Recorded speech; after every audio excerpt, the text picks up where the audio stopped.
Yo, yo, yo, it's Bren Joy. Checking out your boy David Duane. What's going on, everybody? Thank you for tuning back into On Air with your one and only rock star and Mike David Duane in the place to be, My Fierce Wings Radio. And right now, we've got our boy Bren Joy on with us. Now, if you guys don't know, I'm about to catch you up all the way up to speed. He's got this dope EP out that's called 20s.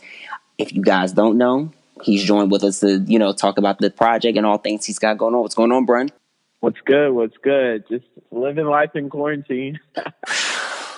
Man, I'm trying to forget it, but we really are. But you know what? It's even better because there's great artists like yourself that have great bodies of music out that we can enjoy while the quarantine is going on, and hopefully we'll be done by April time because I can't be cooped up in house that long. Man, I feel it's been crazy watching the music industry too, kind of like a little haywire, changing a little release rollouts and stuff, but we're adjusting. Definitely adjusting. It's like everybody's dropping like a isolation song and quarantine, and it's like, okay, guys, we're done. Can we get back to our regularly scheduled program, please? No more TikToks. I can't TikTok anymore. But I would have talked to you about 20s, and I love this project. First of all, you're dope because in every single way, from your vocal ability to your sound influence to the topics that you talk about on this project, and just kind of basically narrating situations that we go through at the early 20s. I love that. So what sparked the initial inspiration to come up with the concept for this project for you? Man, I started writing around like June of 2018, I believe. And like with that, like my first song, the first 8 songs I've ever written in my life are all on that project. And I didn't intend on it being an 8-song EP. I intended on it being 4 songs. I made Henny and I made Scotty and 20s. And when I made 20s, it kind of like, I don't know, it just clicked a bit more. I was walking down the street and I saw a really busted ass like yearbook on the side of the road, and I was like, yo, ding. And then from there, like I was like, okay, I'm gonna keep that in the back of my head. Went back home, saw like the old ass like Brady Bunch commercial, and I was like, yo, like, this is giving me like, I don't know. I come from so those concepts were coming to you.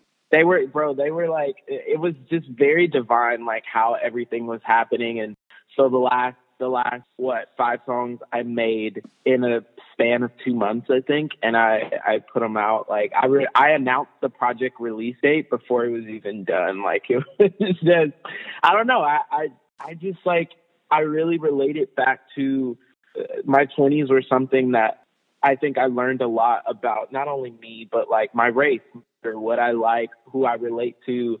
I went to a primarily white college, so I just experienced a lot, bro. A lot of like social issues that I didn't know of that it's just growing pains, Right. So that's pretty much the overall basis of the project.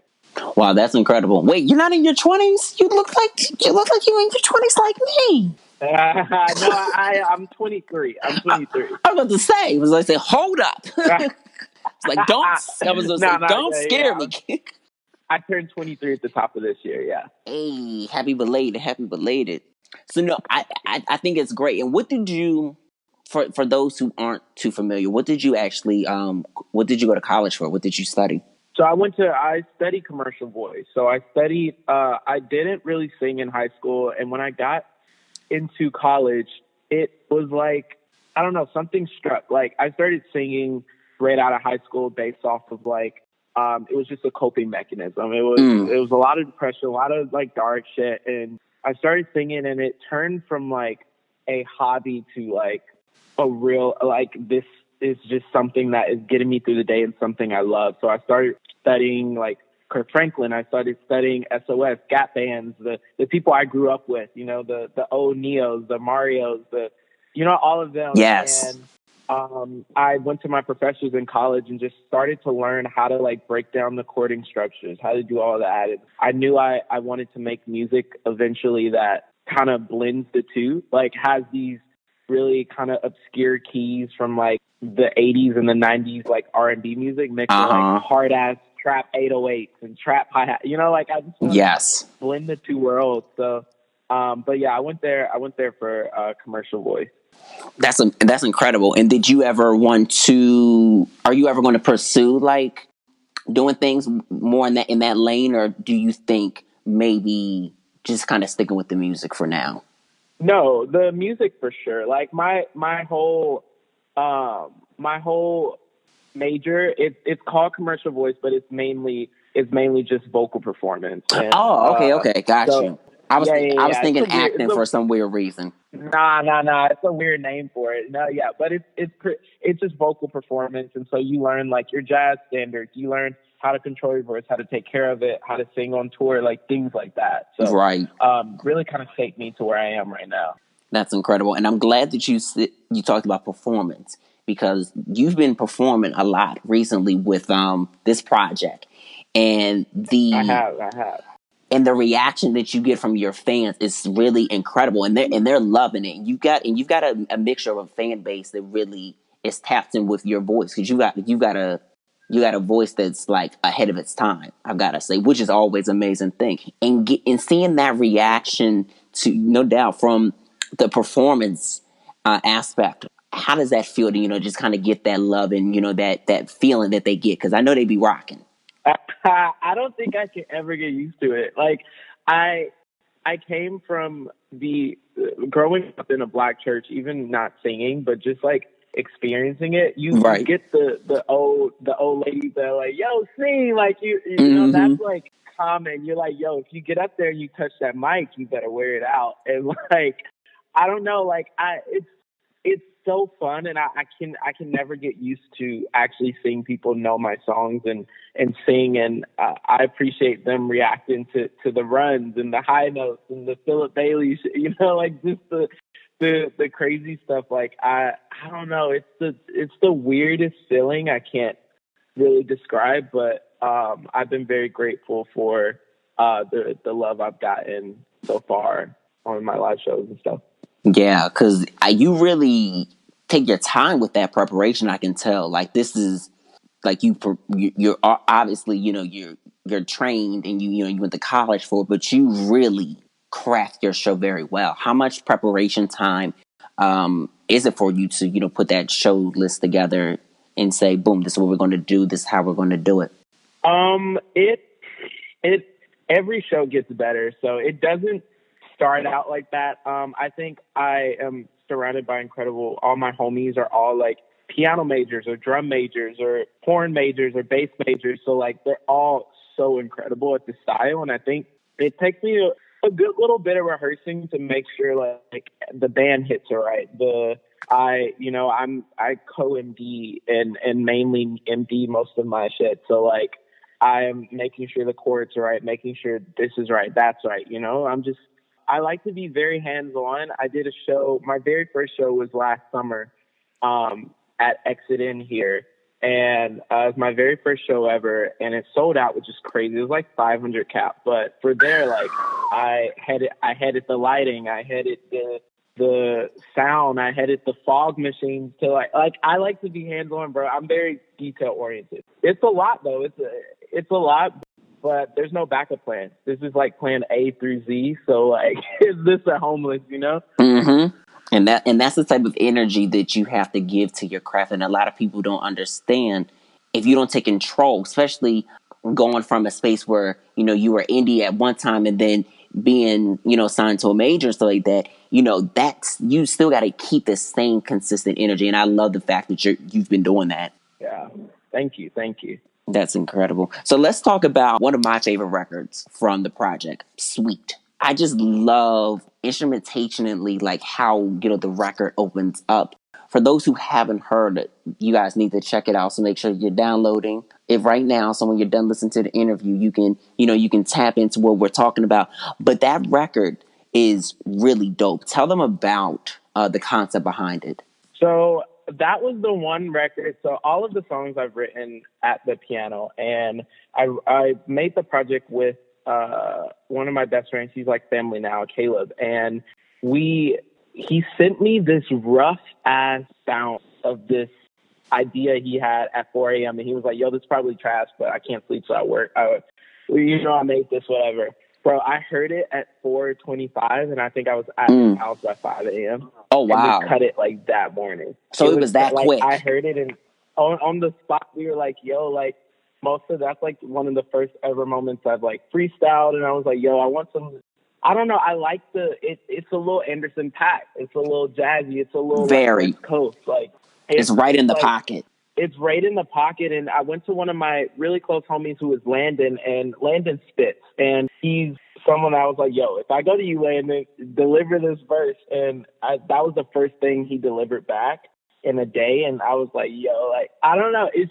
It's one of those songs that really embody the project. It kind of, all my music is a bit cinematic. It has this cinematic undertone, and it is a bit extra. It's a bit, more than what you want. Mm-hmm. But I think that's what I really love, is that sweet spot. That's what gospel music is. It's always more than you want. Yeah. It's always like, yo, if you think you're done with the song, repeat the chorus. Like, that's what I grew up on. So with Sweet, that's a special one that it kind of came so fast, but that's why I stuck at the top of the project. It just kind of sets the tone for everything else. Yeah, definitely a great tone setter. And I know a lot of people want to know, are you doing a video for that song? We have a few visuals lined up. That's the with me and Warner, we're really trying to make sure we tell the narrative to the fullest of the extent. And I've been working on music since last June, but like we really want to make sure we do our due diligence and really kind of tell the story. And visuals are the one aspect that no one's really seen yet from me. So I am very stoked. They're one of the most important parts of an artist too. So yes, can you say that again for them, because they need to hear that? Visuals are important. Yeah, they are, bro. They will change they'll make a song corny, or they'll make it one of your favorite songs ever. And I think there's pioneers that I really look up to in the visual aspect. And so I'm excited to really challenge myself. Warner's pushing me, which is good because we're trying to make money, Exactly. We're trying to do it though. Like we're excited. So we have a couple some visuals coming out, videos. We're pushing back a little bit because all that was happening during this quarantine season, but just more time to make new music. So trying to see the light in it. Yeah, that's amazing that you're seeing a light in it. And let's talk about working with Warner Brothers. Congratulations on signing with them and that partnership, because that's a big deal, and they really are supporting your music. And I love the fact that you said that you guys are really making sure that the visual aspect is being narrated correctly before exactly putting it out there. That's important. A lot of artists don't understand that. Like you said, you got to have your visuals. And even on your social media, you have great content, which let me also compliment too. But taking the time, you're welcome to take the time to actually say, hey, let's not give everything so much. They're tapping into the music and we're doing everything that we need to be doing, but let's hold on to it because it's so important to do that versus giving everybody everything so much and having such a unique role. Exactly. It's very interesting being and like someone that went from, I was serving tables to like being signed. And I think there's so much work to do still. I'm very blessed to be with a credible team that like they have shown love for me wanting to push this music that isn't exactly, radio standards. Like they're pushing me to deliver this. I think that's the beauty of this Warner team that has now formed, and this newer Warner team is that they're all about the future of music and about taking the baton from the older people. And I think like with rollouts, I really want to make sure that like what I deliver to people isn't half-assed. Like it's always topping myself. The mixes are better. The artwork is better. Everything, like if anything is less than what I put out, bro, like I shouldn't be signed, So true. The rollout's been very interesting, but this summer and this fall are gonna be crazy. So I'm excited. Oh, that's dope. So now, are you planning on dropping some more singles or videos? Like, what's the next thing that we can look out for? Because I know you got the performances. I don't want to get too much. I don't want to get too much. Look out for new music is coming. Ooh. Look out for it. Visuals are coming. I want to finish up the narrative of Twenties and really move on. I'm a very conceptual artist, and I love things being in stories. And I think like I really want to finish the narrative to the fullest of extent. My albums are always going to be like books, and I want to have the book. You have the sequel, the prequel, like all of that, and I really want to close the chapter and move on to the next. But visuals, new music coming very soon, which is exciting. And yeah, more shows, live shows, festival seasons in the fall now apparently. But so that's gonna be fun too. But yeah, just a lot of new shit. Man, I'm excited for you, and I see you got a couple of dates festival wise. So congratulations on that, because your music fits right in that space, especially the Roots Picnic. Thank you. What? That's crazy. That's crazy. That's crazy. I'm excited. That's gonna be a crazy one. So I'm stoked for that. You've gotta be. And I also wanted to ask you, so aesthetically, as far as, you know, keeping things conceptual, was that something that was always easy for you to kind of envision for yourself? Because I'm a very conceptual person. I don't do things that doesn't conceptually make sense, whether I'm writing something or I'm doing something on social media, because it has to tell a story. It has to line up. So has that always been something that was easy for you to be able to narrate, or did you kind of have to learn along the way? No, it definitely is difficult. I'm still learning. I opposite spectrums, where I've noticed that everyone in LA grows up on aesthetics. They grow up on making sure the fits are right, the look is right, the brand is right and stuff. Here in Nashville, we kind of grow up on making sure, you know, the chords are right, the music, the songwriting, like everything. And not saying LA doesn't have that, but, you know, it's just two totally different worlds. You don't see. Yeah, it's a bigger focus in Nashville. Yeah, you don't see the crazy hair colors and the crazy branding and the Gucci down and the models and stuff. That's not in Nashville. So like, I commend artists, Paul Jason Klein, like of Laney, like 1970s, like artists like that. I really commend, because their branding's so good, and that's something that I've had to kind of catch up with. So it's taken some work. It's taken some sitting down and really finding what works, what looks good on my body clothing wise, what looks good on Instagram, like what, you know, like it's really taken some work. But I look up to a lot of the creative directors, and the artists, like you have the Solanges, you have the K-Tronadas, like artists like that I really look up to as far as aesthetics. But it's not easy. I'm still learning. We have sit down conversations every week with my team, trying to, you know, make sure artworks and everything line up with this brand, and making sure that it's easy for people to digest. I hate when an artist makes it difficult for the listener to understand what's happening. So that's something that I really want to make sure, even if it's an elevated concept, I want to make sure the listener gets it in the first 10 seconds. Right. So we not overthink, but it's hard being from Nashville, but I've been spending a lot of time in LA learning from the cats out there, and applying my twist on it. Yeah. Yeah, and how would you say applying your twist to, you know, what you know from being from Nashville, and how you guys are really about the structure of music from top to bottom, and then bringing that LA to it? How's that been?